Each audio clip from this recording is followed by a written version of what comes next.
Guys আসসালামু আলাইকুম। আজকে আমার বাসাতে আমার বউয়ের ফ্রেন্ড অর্থাৎ তার বান্ধবীরা আজকে দাওয়াত নিয়েছে। তাদের সম্পূর্ণ সহকারে আসছে। আমার এই গরিবালয়ে যতটুকু আমার পক্ষে সম্ভব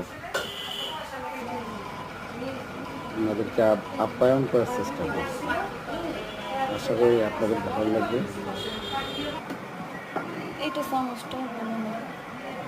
আমার চ্যানেলটা আপনাদের ভিডিওটা ব্লগটা ভালো লাগলে সাবস্ক্রাইব করবেন, কমেন্টস করবেন। আপনাদের সহযোগিতা আমার একান্ত কাম্য। ধন্যবাদ।